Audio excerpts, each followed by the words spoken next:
ಒಂದು ಸಂಸಾರಕ್ಕೆ ಕನ್ನಡಿ ಅಂತ ನೋಡೋದಾದರೆ ಅಲ್ಲಿ ಹೆಣ್ಣೆ ಮೂಲ ಆಗ್ತಾಳೆ. ಆ ಸಂಸಾರಕ್ಕೆ ಕಣ್ಣಾಗ್ತಾಳೆ, ಕನ್ನಡಿ ಆಗ್ತಾಳೆ. ಕರೆಕ್ಟ್ ಅಲ್ವಾ? ಹೆಣ್ಣೆ ಸರಿ ಇಲ್ಲ ಅಂದರೆ ಸಂಸಾರ ಬೀದಿಗೆ ಬರುತ್ತೆ. ಗಂಡು ಆಲ್ಮೋಸ್ಟ್ ಸಂಸಾರದಲ್ಲಿ ಸ್ವಲ್ಪ ಆಚೆ ಈಚೆ ಇದ್ದರೂ ಹೆಣ್ಣು ಕರೆಕ್ಟ್ ಆಗಿದ್ದರೆ ಸಂಸಾರನ ತೂಗಿಸ್ಕೊಂಡು ಹೋಗ್ತಾಳೆ ಅನ್ನೋದು ದೊಡ್ಡವರ ವಾಡಿಕೆ, ಮಾತು ಕೂಡ ಹೌದು. ಸರ್ ನೋ ಸ್ನೇಹಿತರೆ, ಇವತ್ತಿನ ಟಾಪಿಕ್ ಏನಂತ ಹೇಳಿದ್ರೆ ನೋಡಿ, ಎಷ್ಟೋ ಹೆಣ್ಮಕ್ಳು 100ಕ್ಕೆ 99% ಹೆಣ್ಮಕ್ಳು ಇವತ್ತು ಮನೆಗೆ ಸಂಸಾರಕ್ಕೆ ಕಣ್ಣಾಗಿರ್ತಾರೆ. ಇನ್ನು 1% ಹೆಣ್ಮಕ್ಳು ಇರ್ತಾರೆ, ಆ ಸಂಸಾರನ ಹಾಳು ಮಾಡ್ತಾರೆ, ಬೀದಿಗೆ ತರ್ತಾರೆ. ಸೊ ಯಾವ ಹೆಣ್ಮಕ್ಳು ಆ ಥರ ಕೆಲಸ ಮಾಡ್ತಾರೆ, ಯಾವ ಕ್ವಾಲಿಟೀಸ್ ಅವರಲ್ಲಿ ಇರುತ್ತೆ ಅನ್ನೋದನ್ನು ಇವತ್ತಿನ ವಿಡಿಯೋದಲ್ಲಿ ನೋಡೋಣ.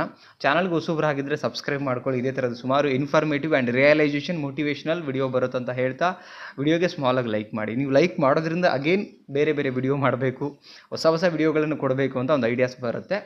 ಆ್ಯಂಡ್ ನಿಮ್ಮ ಅನಿಸಿಕೆ ವಿಡಿಯೋ ನೋಡಿದ್ಮೇಲೆ 3 ಪಾಯಿಂಟ್ ಶೇರ್ ಮಾಡ್ತೀನಿ, ಕಮೆಂಟ್ ಮಾಡೋದನ್ನು ಮರಿಬೇಡಿ. ಚಾನಲ್ಗೆ ಹೊಸಬರಾಗಿದ್ದರೆ ದಯವಿಟ್ಟು ಸಬ್ಸ್ಕ್ರೈಬ್ ಮಾಡಿ, ಸಪೋರ್ಟ್ ಮಾಡಿ. 19,400 ಆಗಿದೆ, ಇವತ್ತು 20,000 ಕಂಪ್ಲೀಟ್ ಆಗಿ. ನಿಮ್ಮ ಪ್ರೀತಿ ಪ್ರೋತ್ಸಾಹ ಹೀಗೆ ಇರಲಿ. ದಯವಿಟ್ಟು ವಿಡಿಯೋನ ಶೇರ್ ಮಾಡಿ. ಓಕೆ, ಒಂದೊಂದೇ ಪಾಯಿಂಟ್ ನೋಡ್ತಾ ಹೋಗೋಣ. ಫಸ್ಟು, ಸರಿಯಾದ ಪ್ರೀತಿಯಲ್ಲೂ ಕೂಡ ತಪ್ಪು ಹುಡುಕುವಂಥ ಹೆಣ್ಣು. ನೋಡಿ, ನೀವು ಕರೆಕ್ಟಾಗಿರ್ತೀರಿ, ಹೆಣ್ಣಿಗೆ ಸಮಯ ಕೊಡ್ತೀರಿ, ಕರೆಕ್ಟಾಗಿ ದುಡ್ಕೊಂಬಂದು ಕೊಡ್ತೀರಿ, ಮಕ್ಕಳಿಗೆ ಒಂದು ಒಳ್ಳೆ ಅಪ್ಪ ಆಗಿರ್ತೀರಿ, ನಿಮ್ಮ ತಂದೆ ತಾಯಿಗೆ ಒಳ್ಳೆ ಮಗ ಆಗಿರ್ತೀರಿ, ಎಲ್ಲ ರೀತಿಯಿಂದನೂ ಕೂಡ ಕರೆಕ್ಟಾಗಿದ್ರೂ ನಿಮ್ಮಲ್ಲಿ ಎಲ್ಲ ರೀತಿಯಿಂದ ತಪ್ಪನ್ನು ಹುಡುಕ್ತಿರ್ತಾಳೆ. ಅಂದರೆ ಅವರು ಮಾನಸಿಕ ಸ್ಥಿತಿಗತಿಗಳು ಸರಿ ಇರಲ್ಲ. ಅವರ ಮಾನಸಿಕ ಸ್ಥಿತಿಗತಿಗಳು ಸರಿ ಇಲ್ಲದಿರಬೇಕಾದ್ರೆ ನಿಮ್ಮ ಮೇಲೆ ಬ್ಲೇಮ್ ಮಾಡ್ತಾರೆ, ನಿಮ್ಮನ್ನು ದೂರ ಮಾಡ್ತಾರೆ, ನಿಮ್ಮ ಜೊತೆ ಜಗಳ ಮಾಡ್ತಾರೆ, ಫೈಟ್ ಮಾಡ್ತಾರೆ, ನೀವು ಸರಿ ಇಲ್ಲ ಅಂತ ಹೇಳ್ತಾರೆ, ನಿಮ್ಮ ಪಬ್ಲಿಕ್ ಕರ್ಕೊಂಡು ಹೋಗ್ತಾರೆ. ನೋಡಿ, 4 ಗೋಡೆ ಮಧ್ಯೆ ಸರಿ ಹೋಗುವಂಥ ವಿಚಾರನ ಪಬ್ಲಿಕ್ಕಿಗೆ ಕರ್ಕೊಂಡು ಹೋಗ್ತಾರೆ, ರೋಡ್ ಮೇಲೆ ಜಗಳ ಮಾಡ್ತಾರೆ. ಅಂದರೆ ಬೇರೆ ಗಂಡು ಮಕ್ಕಳ ಮುಂದೆ ನಿಮ್ಮ ಮರ್ಯಾದೆ ತೆಗಿತಾರೆ. ಮನೇಲಿ ಆ್ಯಕ್ಚುಲಿ ಮನೆ ವಿಚಾರಗಳು ಗೋಡೆ ದಾಟಿ ಹೋಗಬಾರ್ದು ಅಂತ ದೊಡ್ಡವರು ಹೇಳ್ತಾರೆ.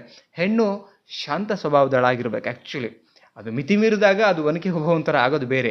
ಬಟ್ ಕೆಲವರು ನ್ಯಾಚುರಲಿ ಹೆಂಗಿರ್ತಾರೆ ಅಂತ ಹೇಳಿದ್ರೆ, ಮಾತಾಡುವಂಥ ಮಾತು ಹೆಂಗಂದರೆ ಅಕ್ಕಪಕ್ಕದ ಮನೆಯವ್ರು ಕೇಳಬೇಕು, ಎದುರುಗಡೆ ಮನೆಯವ್ರು ಕೇಳಬೇಕು, ರೋಡಿಗೆ ಹೋಗಬೇಕು ಅನ್ನೋ ಒಂದು ಮೆಂಟಾಲಿಟಿ ಇರೋ ಹೆಣ್ಮಕ್ಳು ಈ ಪ್ರತಿ ಪ್ರೀತಿನಲ್ಲೂ ಕೂಡ ತಪ್ಪನ್ನು ಹುಡುಕ್ತಾರೆ. ಅಲ್ಲ, ಬೇಕಾದ್ರೆ ಹಿಂದೆ ಹೋಗಿ ಅಂತ ಹೇಳಿದ್ರೆ ಇದರ ಅರ್ಥ ಏನು? ಒಂದು 20, 30, 40 ವರ್ಷದ ಹಿಂದೆ ಹೋದರೆ ಆಗಿನ ಕಾಲದ ಹೆಣ್ಮಕ್ಳು ನೋಡಿ, ಅವರಲ್ಲೊಂದು ಕಲ್ಚರ್ ನೋಡಿ, ಒಂದು ಪ್ರೀತಿ ನೋಡಿ, ಗೌರವ ನೋಡಿ, ಗಂಡ ಅಂದರೆ ಆ ಒಂದು ರೆಸ್ಪೆಕ್ಟ್ ನೋಡಿ, ಮಕ್ಕಳು ಅಂದರೆ ಒಂದು ಮಮತೆ ತೋರಿಸುವಂಥ ರೀತಿ, ಗಂಡನ ಬಗ್ಗೆ ಎಲ್ಲೂ ತಪ್ಪನ್ನು ಹೇಳ್ಕೊಡ್ದಿರಾ, ಮಕ್ಕಳ ಮುಂದೆ ತನ್ನ ಗಂಡನ ಬಗ್ಗೆ ಎಲ್ಲೂ ಬಿಟ್ಕೊಡಲ್ಲ. ಕೆಲವು ಹೆಣ್ಮಕ್ಳು ಹಂಗೂ ಇದ್ದಾರೆ, ಅದು ಗುಡ್.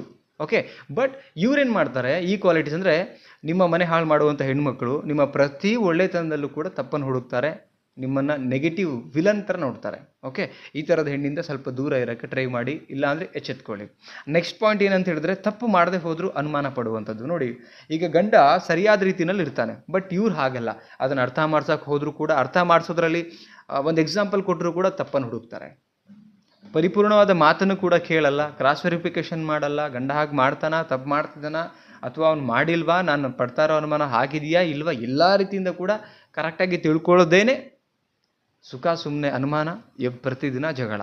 ಅಂದರೆ ಇವರ ಮನಸ್ಥಿತಿ ಆಗಿರುತ್ತೆ. ಆ ಕಾರಣಕ್ಕೆ ಎವ್ರಿಡೇ ಹಿಂಗೆ ಮಾಡ್ತಿರ್ತಾರೆ. ಯಾವುದೋ ಒಂದು ಸಣ್ಣ ವಿಚಾರಕ್ಕೆ, ಯಾವ ವಿಚಾರಕ್ಕೆ ಮಾತಾಡ್ತಾರೆ, ಸರಿ, ಕಮ್ಯುನಿಕೇಷನಿಗೆ ಮಾತುಕತೆ ಕೂತ್ಕೊಂಡಾಗ ಈ ಮಾತಿನ ಹಿಂದಿನ ಅರ್ಥವೇನು ಅದನ್ನು ಕೇಳಬೇಕು. ನಿಮಗೆಲ್ಲ ಒಂದು ಕಡೆ ಸರಿ ಅನಿಸಿಲ್ಲ ಅಂದರೆ ಯಾಕೆ, ಇದನ್ನು ಕ್ಲಿಯರಾಗಿ ನನಗೆ ಹೇಳು.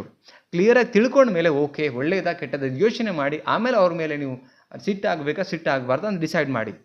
ಎಷ್ಟೋ ಜನ ಹೆಣ್ಮಕ್ಳು ಏನು ಅಂತ ಹೇಳಿದ್ರೆ, ಉದಾಹರಣೆ ಕೊಡೋಷ್ಟರಲ್ಲಿ ಅದನ್ನೇ ತಪ್ಪು ತಿಳ್ಕೊಂಡು ಗಂಡನ ಜೊತೆ ಜಗಳ ಮಾಡಿಕೊಂಡು ತವರ ಮನೆ ಸೇರ್ತಾಳೆ, ಅಥವಾ ಅನಾದರೂ ಬೇರೆ ಬೇರೆ ವರ್ಕಲ್ಲಿ ಬ್ಯುಸಿ ಆಗಿಬಿಡ್ತಾರೆ. ಸೊ ಹಿಂಗೆ ಮಾಡಿಕೊಡೋದು ಆ್ಯಕ್ಚುಲಿ ಹೆಣ್ಣು ಅಂತ ಹೇಳಿದ್ರೆ ಸಮಾಜಕ್ಕೆ ಅವರೇ ಕಣ್ಣು.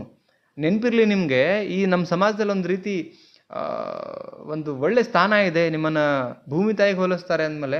ಅಂದರೆ ನಾನು ಎಲ್ಲ ಹೆಣ್ಮಕ್ಳಿಗೆ ಮಾತಾಡ್ತಿಲ್ಲ, 100ಕ್ಕೆ 99% ಹೆಣ್ಮಕ್ಳು ಹೆಂಗಿದ್ದಾರೆ ಅಂದರೆ ಪೂಜೆ ಮಾಡಬೇಕು, ದೇವತೆ ಥರ ಇದ್ದಾರೆ, ತನ್ನ ಗಂಡನೇ ದೇವರು, ಮಕ್ಕಳೇ ಎಲ್ಲ, ಹಿಂಗೆ ಬದುಕೋರು ಇದ್ದಾರೆ. ಬಟ್ ಅದ್ರ ಮಧ್ಯೆ 1% ಜನಗಳಿಗೆ ಹೇಳ್ತಿರೋದು ಹಿಂಗಿದ್ರೆ ಎಚ್ಚೆತ್ಕೊಳ್ಳಿ ಅಂತ. ಓಕೆ, ಅದೇ ತಪ್ಪು ಮಾಡದೆ ಹೋದರೂ ಪ್ರತಿ ಸಲನೂ ಕೂಡ ಅನುಮಾನ ಪಟ್ಟು ನಿಮ್ಮ ಮಾನಸಿಕ ನೆಮ್ಮದಿನ ಹಾಳು ಮಾಡುವಂಥವ್ರು ಇರ್ತಾರೆ, ಎಚ್ಚೆತ್ಕೊಳ್ಳಿ. ನೆಕ್ಸ್ಟ್ ಪಾಯಿಂಟ್ ಅಂದರೆ ಸಂಸಾರದ ಬಗ್ಗೆ, ನಿಮ್ಮ ಬಗ್ಗೆ ಯಾವುದೇ ರೀತಿ ಒಂದು ಕಾಳಜಿ ಆಗಲಿ, ಪ್ರೀತಿ ಆಗಲಿ ಏನೂ ವಹಿಸ್ಕೊಳ್ಳಲ್ಲ. ನಿಮ್ಮ ಆರ್ಥಿಕ ಸ್ಥಿತಿಗತಿಗಳು ಹೆಂಗಿದೆ, ಈಗ ನಿಮ್ಮ ಉದಾಹರಣೆ ದುಡಿಯುವಂಥ ದುಡಿಮೆ ಕಡಿಮೆ ಇದ್ದಾಗ ಅವರನ್ನು ವ್ಯಂಗ್ಯವಾಗಿ, ನಿನ್ನ ಗಂಡಸಾ, ನಿನ್ನ ಕೈಲಿ ದುಡಿಯೋಕ್ಕಾಗತ್ತಾ, ನಿಂಗೆ ತಾಕತ್ತಿದೆಯಾ, ಅದನ್ನು ಕೊಡಿಸೋ ಯೋಗ್ಯತೆ ಇಲ್ಲ ನಿನಗೆ, ಇದನ್ನು ಕೊಡಿಸೋ ಯೋಗ್ಯತೆ ಇಲ್ಲ, ಪಕ್ಕದ ಮನೆಯವ್ರು ನೋಡು, ಮುಂದಿನ ಮನೆಯವ್ರು ನೋಡು, ಹಿಂದಿನ ಮನೆಯವ್ರು ನೋಡು, ಎಷ್ಟು ಕೊಡಿಸ್ತಾ ಇದ್ದಾರೆ, ನೀನು ಇದೆಯಾ ಗಂಡ ಅಂತೇಳಿ, ಏನಕ್ಕೂ ಯೂಸ್ ಇಲ್ಲ, ಕೊಡಿಸಲ್ಲ ಅಂದರೆ ಇಲ್ಲಿ ಡಾಮಿನೇಟ್ ಮಾಡ್ತಾರೆ, ಟ್ರಿಗರ್ ಮಾಡ್ತಾರೆ. ಗಂಡ ಆದಂಥವ್ನು ಕೊಡಿಸ್ದೆ ಹೋದರೆ ಗಂಡ ಅಂತಲ್ಲ, ಅವನ ಸ್ಥಿತಿಗತಿಗಳನ್ನ ನೋಡ್ಕೊಳ್ಳಿ. 5 ಬೇರೆರಡು ಸಮ ಇರಲ್ಲ. ಗಂಡನ್ನು ಏನದು ಎಕನಾಮಿಕ್ ಸ್ಥಿತಿ ನೋಡಿಬಿಟ್ಟು ಗಂಡನ ಡಿಸೈಡ್ ಮಾಡಬೇಡಿ. ಅವರಲ್ಲಿ ಗುಣ ಚೆನ್ನಾಗಿದೆಯಾ, ಇರೋದ್ರಲ್ಲಿ ತೃಪ್ತಿ ಪಡಬೇಕು. ಅವಳು ಹೆಣ್ಣು, ಗಂಡನೂ ಅಷ್ಟೇ ಇಲ್ಲ ಅಂತಲ್ಲ, ಆದರೆ ಮೇಜರಾಗಿ ಹೆಣ್ಣು ಆ ಮನೆಗೆ ಕಣ್ಣಾಗಿರ್ಬೇಕಾದ್ರೆ ಗಂಡ ಅಟ್ಲೀಸ್ಟ್ ಪ್ರೀತಿಪೂರ್ವಕವಾಗಿ ಲೈಕ್ ಪ್ರೀತಿ ಕೊಟ್ಟು ನಿಮ್ಮನ್ನು ಜೊತೆಗಿದ್ದಾನಂದರೆ ಅವನಿಗೇನು ಒಂದು ಸೀರೆ ಕೊಡ್ತಾ ಇರೋದ್ರಲ್ಲೇ ತೃಪ್ತಿ ಪಡ್ಕೊಂಡು ಹೋಗಬೇಕು. ಅದು ಕೊಟ್ಟಿಲ್ಲ ಅಂತ ಜಗಳ ಮಾಡಿಕೊಡ್ದು. ಆ್ಯಂಡ್ ಫ್ಯೂಚರ್ ಬಗ್ಗೆ, ಮಕ್ಕಳ ಬಗ್ಗೆ, ಗಂಡನ ಆರ್ಥಿಕ ಸ್ಥಿತಿಗತಿಗಳ ಬಗ್ಗೆ ಪ್ಲ್ಯಾನ್ ಮಾಡಬೇಕು. ಹಿಂಗೆ ಮಾಡಿದ್ರೆ ಹೇಗೆ, ಗಂಡನ ಮಾತು ಕೇಳಬೇಕು. ನೀವೇ ಗಂಡನ್ನ ಏನದು ನಾನೇ ಮನೆಗೆ ಯಜಮಾನ ಆಗಬೇಕು ಅಂತೇಳಿ ಅವನ್ನ ಡಾಮಿನೇಟ್ ಮಾಡಿ ಕೆಳಗಡೆ ಇಳಿಸಿ ಟಾರ್ಚರ್ ಕೊಟ್ಟು ಹಿಂಗೆ ಮಾಡೋದಲ್ಲ. ಆ್ಯಕ್ಚುಲಿ ಈ ಥರದ್ದು ಹೆಣ್ಮಕ್ಳು ಇರ್ತಾರೆ. ಸೊ ಹಾಗಿದ್ದರೆ ದಯವಿಟ್ಟು ಈ ಥರ ಹೆಣ್ಣಿಂದ ಎಚ್ಚೆತ್ಕೊಳ್ಳಿಲ್ಲ. ನೀವು ಬುದ್ಧಿವಂತರಾಗಿಲ್ಲ, ನಿಮ್ಮ ಸಂಸಾರ ಸರ್ವನಾಶ ಮಾಡ್ತಾರೆ, ಬೀದಿ ಪಾಲು ಮಾಡ್ತಾರೆ. ದಯವಿಟ್ಟು ಹೆಣ್ಮಕ್ಳಿಗೆ ಒಂದು ಬುದ್ಧಿ ಮಾತು ಹೇಳ್ತೀನಿ. ಗಂಡನಾದವಂತನ ಗಂಡ ಸರಿ ಇಲ್ಲ ಅಂತಂದಾಗ ನೀವಾರ ಸರಿ ಇರಿ. ಅವ್ನು ಕುಡ್ಕ ಇದ್ದಾನೆ, ಬೇರೆ ಅಫೇರ್ ಇದೆ, ವಾಟ್ ಎವರ್ ಏನೇ ಇರಲಿ, ತಪ್ಪದೆಲ್ಲ ಇಲ್ಲ ಅಂತ ಹೇಳ್ತಿಲ್ಲ. ನೀವು ಆ ಹಾದಿ ತುಳಿಬೇಡಿ, ನೀವು ಸರಿಯಾಗಿರಿ, ನೀವು ಬುದ್ಧಿವಂತರಾಗಿ ಆ ಸಂಸಾರನ ವಹಿಸ್ಕೊಳ್ಳಿ. ಆರ್ಥಿಕ ಸ್ಥಿತಿಗತಿಗಳನ್ನು ಸುಧಾರಣೆ ಮಾಡಿ, ಪ್ಲ್ಯಾನ್ ಮಾಡಿ. ಬಂಗಾರ, ಸೀರೆ, ಒಡವೆ ಇದೇ ಎಲ್ಲ ಅಲ್ಲ, ಮನಸ್ಥಿತಿ ಎಲ್ಲ ಚೆನ್ನಾಗಿರ್ಬೇಕಾಗಿರೋದು. ಓಕೆನಾ? ಸೊ ಆ ಕಾರಣಕ್ಕೆ ಈ ಥರದ ಹೆಣ್ಣಿಂದ ಗಂಡ ಎಚ್ಚೆತ್ಕೊಳ್ಬೇಕು, ಇಲ್ಲ ದೂರ ಇರಬೇಕು ಅಂತ ನನ್ನ ಕಿವಿ ಮಾತು. ದೂರ ಅಂದರೆ ಏನು ಡಿವೋರ್ಸ್ ಕೊಟ್ಬಿಡಲಿ ಅಂತಲ್ಲ. ಸೊ ಅಲ್ಲೇ ಸ್ವಲ್ಪ ಬುದ್ಧಿಶಕ್ತಿ ಯೂಸ್ ಮಾಡಿ ಬದುಕಬೇಕು. ಓಕೆನಾ? ಏನು ಅನ್ನಿಸ್ತು ಈ ಒಂದು ವಿಚಾರದ ಬಗ್ಗೆ? ಅನಿಸಿಕೆನ ಕಮೆಂಟ್ ಮಾಡಿ. ಆ್ಯಂಡ್ ರಿಯಲೈಸೇಷನ್ ವಿಡಿಯೋಗಳು ಇದೇ ಥರ ಬರ್ತಾ ಇರ್ತಾ ಸಬ್ಸ್ಕ್ರೈಬ್ ಮಾಡ್ಕೊಳ್ಳಿ. ಮತ್ತೊಂದು ಟಾಪಿಕಲ್ಲಿ ಸಿಗ್ತೀನಿ. ಎನಿ ಕೌನ್ಸಿಲಿಂಗ್ ಇದ್ದರೆ ಕಾಂಟ್ಯಾಕ್ಟ್ ಮಾಡಿ ಅಂತ ಹೇಳ್ತಾ ಮತ್ತೊಂದು ಟಾಪಿಕಲ್ಲಿ ಸಿಗ್ತೀನಿ. Thank you so much. ನಮಸ್ತೆ.